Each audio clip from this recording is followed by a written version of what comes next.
এর বিরুদ্ধে আজকে রঞ্জি ট্রফিতে ক্যাপ্টেন রোহিত শর্মা, যশস্বী জাসওয়াল, শ্রেয়স আয়ার এই ৩ জন ভারতীয় চ্যাম্পিয়ন ট্রফির প্লেয়ার রঞ্জি ট্রফিতে খেলছে, তা তো এখন দেখার বিষয়। অনেকে রঞ্জি ট্রফি খেলা নিয়ে সমালোচনা করছে, অনেকে আবার তাদেরকে ভালো ভাবছে। তাই রঞ্জি ট্রফিতে আজকে ১ম ম্যাচে বেশি রান করতে পারেননি। মাত্র ৪ রান করে রোহিত শর্মা আউট হয়েছেন এবং রঞ্জি ট্রফিতে জম্মু কাশ্মীরের বিরুদ্ধে মুম্বাই ইন্ডিয়ান্সের আজকে খেলা ছিল।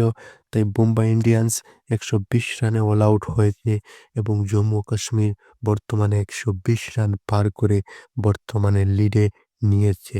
৫০ রানের উপরে জম্মু কাশ্মীর বর্তমানে লিডে আছে।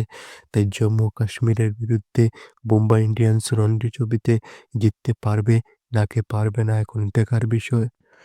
রোহিত শর্মা, যশস্বী জাসওয়াল, শ্রেয়স আয়ার, অজিঙ্ক্য রাহানে এই ধরনের বড়, বড় প্লেয়ার যখন মুম্বাই স্কোয়াডে, তখন মুম্বাই যদি জিততে না পারে তাহলে তো একটা শরমের বিষয়, লজ্জার বিষয়। তাই মুম্বাই কি পারবে রঞ্জি ট্রফিতে জম্মু কাশ্মীরকে হারাতে?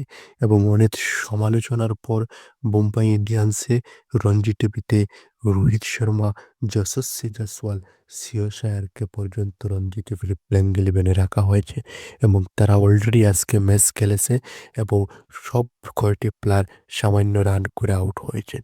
রোহিত শর্মা মাত্র ৪টি রান করে রঞ্জি ট্রফিতে ১ম দিনে তিনি আউট হয়েছে। তাই জম্মু কাশ্মীরের বিরুদ্ধে মুম্বাই কি জিততে পারবে এবং রোহিত শর্মা সেকেন্ড ইনিংসে তিনি কেমন রান করতে পারেন এখন দেখার বিষয়।